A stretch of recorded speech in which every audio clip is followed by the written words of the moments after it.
Assalamualaikum warahmatullahi wabarakatuh. Halo anak-anak hebat, apa kabar kalian hari ini? Alhamdulillah baik bukan?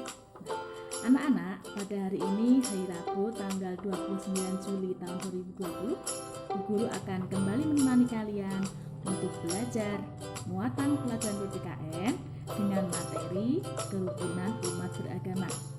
Anak-anak, kemarin anak-anak sudah menuliskan atau sudah menemukan sikap-sikap yang sesuai dengan sila-sila yang ada dalam Pancasila. Hari ini kita akan belajar tentang kerukunan umat beragama, di mana nanti masih ada kaitannya dengan penerapan sila-sila dalam Pancasila. Yuk kita simak bersama-sama.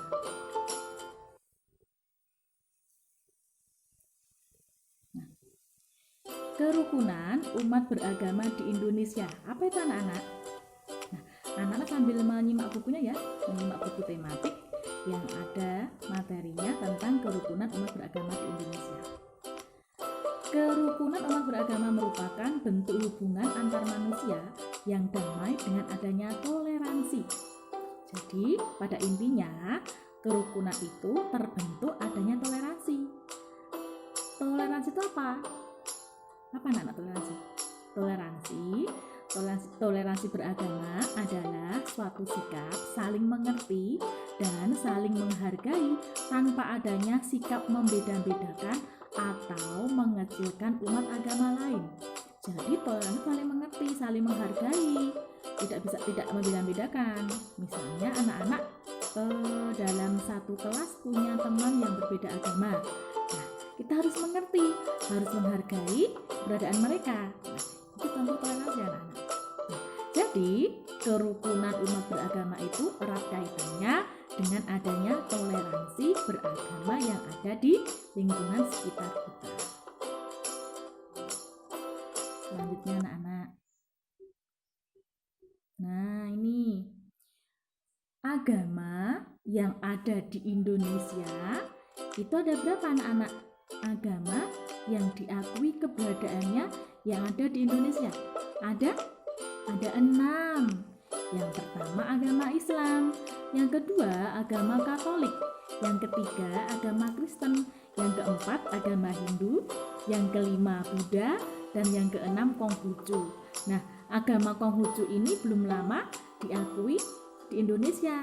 Dulu baru 5. Dulu waktu guru sekolah baru 5, tapi sekarang seiring dengan perkembangan zaman tambah satu lagi agama yang diakui di Indonesia itu Konghucu. Nah, tapi mayoritas atau sebagian besar penduduk di Indonesia itu beragama Islam. Nah, karena adanya beragam agama yang ada di Indonesia, makanya kita harus memupuk kerukunan antar umat beragama agar nanti tercipta kehidupan masyarakat yang aman, damai, dan tentram. Kita lanjutkan lagi.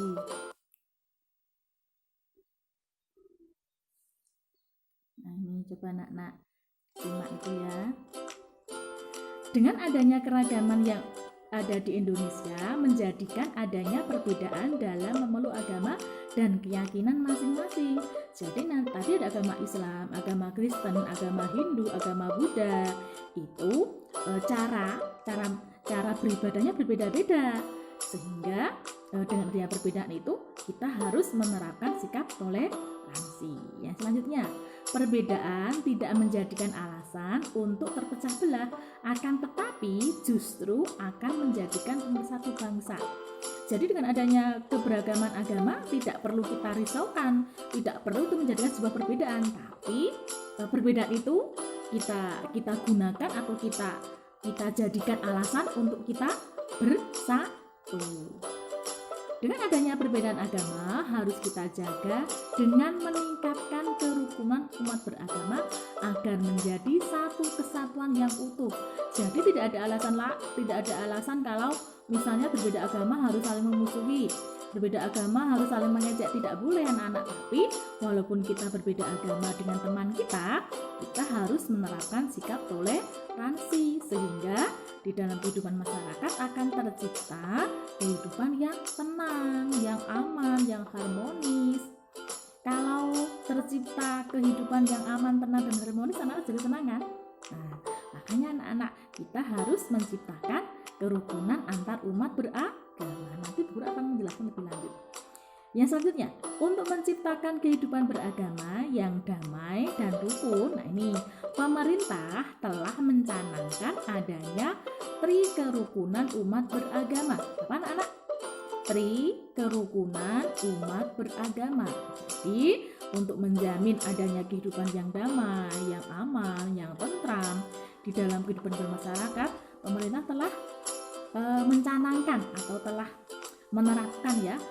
mencanangkan adanya program tri kerukunan umat beragama. Tri itu 3 anak-anak. Nanti ada 3. Coba kita simak bersama-sama. Nah, anak sambil menyimak buku paket ya. Di situ ada, di dalam buku paket ada anak-anak. Sebentar. Nih. Nah, tri kerukunan umat beragama, mungkin di sini yang bawah nanti tidak terlalu kelihatan, anak bisa menyimak sambil menyimak di buku paketnya ya, karena di situ ada. Buku hanya meringkaskan ini sama menambahi. Yang pertama, kerukunan umat beragama dalam satu agama. Kerukunan umat beragama dalam satu agama, atau bisa disebut juga dengan interan umat beragama. Contohnya apa saja anak-anak yang termasuk dalam kerukunan umat beragama? Kerukunan umat dalam satu agama, jadi sama agama Islam, sama agama Katolik, sama agama Hindu, sama agama Konghucu. Itu contohnya apa? Sikapnya, sikap yang itu mencerminkan kerukunan umat beragama dalam satu agama. Yang pertama, merayakan hari besar agama secara bersama-sama dengan umat beragama yang seagama. Misalnya kalau pemeluk agama Kristen Katolik atau sama-sama memeluk agama Kristen, mereka merayakan hari Natal bersama-sama. Kalau orang Islam ya merayakan hari raya Idul Fitri bersama-sama. Sebentar lagi kita akan merayakan hari raya Idul Fitri, hari raya Idul Adha bersama-sama. Kalau umat Konghucu apa? Mereka merayakan hari Imlek bersama-sama. Kalau orang agama Hindu apa? Mereka merayakan hari raya Nyepi bersama-sama. Itu kerukunan umat beragama yang seagama. Yang kedua, mengikuti berbagai macam bentuk kegiatan dari keagamaan. Kalau orang Islam ya ngaji, bersedekah bersama-sama, pengajian. Kalau orang Kristen mungkin ya kalau setiap hari Ahad, setiap hari Minggu ke gereja ya. Jadi itu merupakan salah satu contoh sikap kerukunan umat beragama yang seagama. Terus selalu menjaga segala macam bentuk toleransi yang dimana dilakukan oleh antar sesama dalam satu agama. Terus saling memaafkan. Nah, jika sama-sama agama Islam punya kesalahan, itu kita harus memaafkan ya. Orang yang minta maaf wajib kita maafkan ya. Terus misalnya temanmu tidak sengaja tidak sengaja merobekkan bukumu, temanmu udah minta maaf, kamu bagaimana?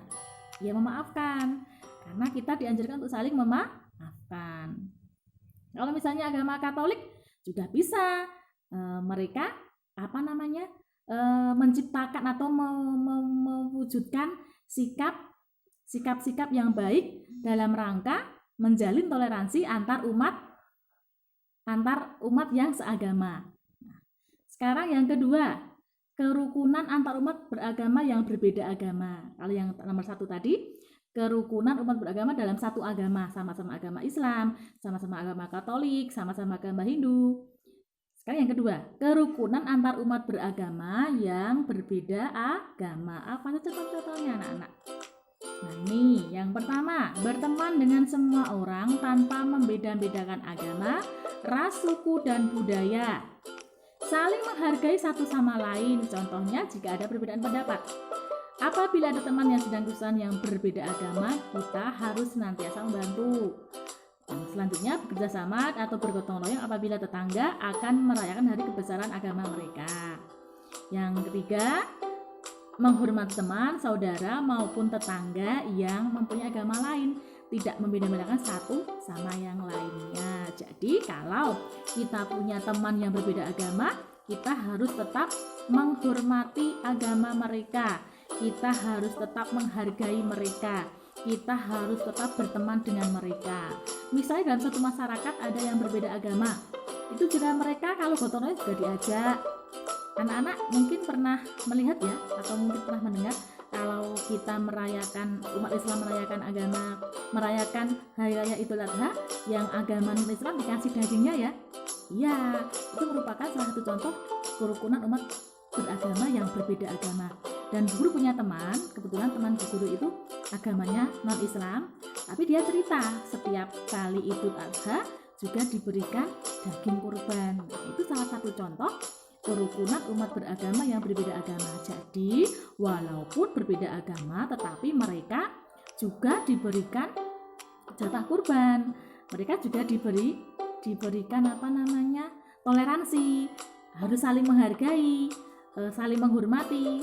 Nah, kalau kamu di sekolah misalnya punya teman berbeda agama, ya tetap berteman, tetap diajak bermain. Itu contohnya anak-anak. Sekarang yang ketiga, itu tidak terlihat ya, tapi Bu Guru bacakan saja, Bu Guru beri penjelasan. Yang ketiga, kerukunan umat beragama dengan pemerintah. Itu tidak terlihat ya anak-anak. Apa saja sikap-sikap yang sesuai dengan kerukunan umat beragama dan pemerintah? Ini saling menghargai dan menghormati keberadaan agama lain, saling menghormati hari-hari besar masing-masing agama, tidak saling mengejek antar umat beragama, menghargai keputusan pemerintah tentang ditetapkannya peraturan beragama selama peraturan tersebut tidak melenceng atau membawa dampak positif. Nah, mungkin anak-anak sering mendengar kalau mau Idul Fitri itu Pak Menteri Agama dengan jajarannya mengadakan sidang isbat ya. Nah, itu untuk menentukan hari besar agama. Mungkin kadangkala yang ditetapkan pemerintah dengan ada kalanya pernah terjadi perbedaan ya. Ada yang menetapkan misalnya 1 Syawal itu tanggal 20 Juli, tapi pemerintah menetapkan pada tanggal 19 Juli misalnya. Nah, kita sebagai umat beragama atau sebagai masyarakat harus menghargai keputusan pemerintah, dan pemerintah pun tidak boleh harus memaksa semua berhari raya pada hari itu, tapi diberikan toleransi, diberikan menghargai keputusan mereka. Karena untuk menentukan kapan ditetapkannya hari raya itu juga melalui dasar-dasar hukum yang telah ditetapkan. Jadi kita sebagai warga negara menghargai, walaupun kadang ada perbedaan, tidak apa-apa. Perbedaan tidak dijadikan suatu alasan untuk untuk terpecah belah. Tapi perbedaan itu suatu kekayaan yang menjadikan bangsa Indonesia menjadi lebih kuat lagi. Jadi kita harus tetap mengedepankan rasa toleransi dan rasa menghargai dan juga menghormati, baik itu dengan teman yang satu agama, teman yang berbeda agama, maupun dengan pemerintah. Jika ketiganya itu terlaksana dengan baik, maka akan tercipta kehidupan yang aman, nyaman, harmonis, damai, tenang. Sekarang kita lanjutkan. Nanti kalau ada pertanyaan boleh ditanyakan Bu Guru di grup WA ya. Nanti kita bahas bersama-sama. Ini sambil membaca buku ya, sambil menyimak buku tematiknya. Nah, sekarang tiba saatnya anak-anak nanti akan Bu Guru berikan tugas. Nah, silakan anak-anak disimak pada halaman 84, kerjakan latihan pada halaman tersebut. Di situ ada kolomnya, ada tabelnya ya anak-anak. Anak-anak diminta untuk menuliskan nilai-nilai luhur yang ada pada setiap sila dalam Pancasila.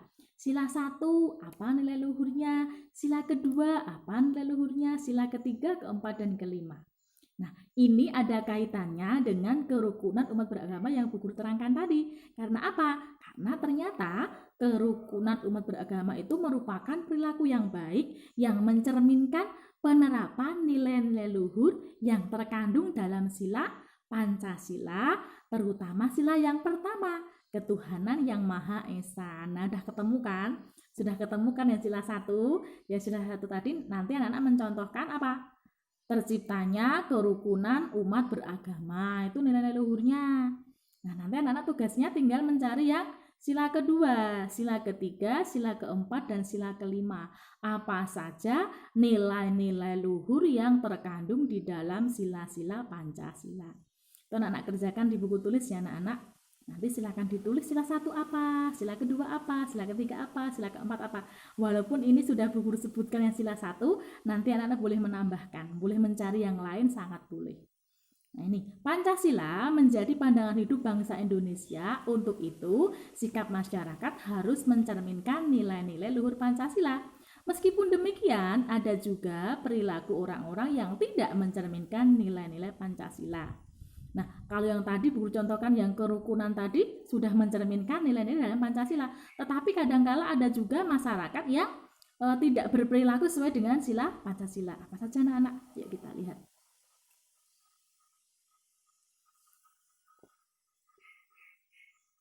Nah ini, perilaku yang tidak mencerminkan nilai-nilai Pancasila baik di sekolah, di rumah maupun di masyarakat. Yang di sekolah dulu, ini kalau yang tidak mencerminkan nilai-nilai Pancasila itu yang biasanya sikap yang jelek-jelek, yang tidak dianjurkan untuk dilakukan. Apa aja anak-anak? Yang di sekolah contohnya memilih teman yang kaya saja. Jadi kalau berteman mau yang kaya saja, yang mungkin yang kurang kaya tidak kaya tidak ditemani, itu bertentangan ya anak-anak. Karena tidak memberikan keadilan untuk semua orang. Yang kedua, tidak mau meminjamkan peralatan sekolah kepada temannya. Misalnya temannya kebetulan pensilnya bawa 1, dilalai kok hilang atau dirauti busul-busul terus. Nah itu kalau kamu melihat dan kamu membawa pensil yang lain, sebaiknya kamu minjami. Itu dianjurkan dalam sila Pancasila itu ada seperti itu. Terus menyontek itu salah satu contoh sikap yang tidak jujur. Itu juga tidak mencerminkan nilai-nilai Pancasila, ya kan? Kalau anak ulangan terus nyontek kan tidak jujur, karena anak-anak melihat catatan. Dan itu berbohong pada diri sendiri, berbohong pada orang lain, dan berbohong kepada Tuhan. Yang selanjutnya berkelahi itu juga tidak mencerminkan karena tidak memupuk sikap kerukunan ya anak-anak. Jadi berkelahi termasuk perilaku yang tidak mencerminkan nilai-nilai dalam Pancasila. Terus tidak mau mengikuti upacara bendera, mengajak teman. Itu kan kalau tidak mau mengikuti upacara bendera kan tidak disiplin, tidak mematuhi peraturan. Itu juga tidak sesuai dengan sila Pancasila. Yang di rumah sekarang, apa saja perilaku yang tidak sesuai atau yang tidak mencerminkan? Tidak melaksanakan ibadah sesuai dengan agamanya. Itu bertentangan dengan sila 1. Terus tidak mau berbagi makanan dengan anggota keluarga yang lain, itu bertentangan dengan sila kedua, bisa.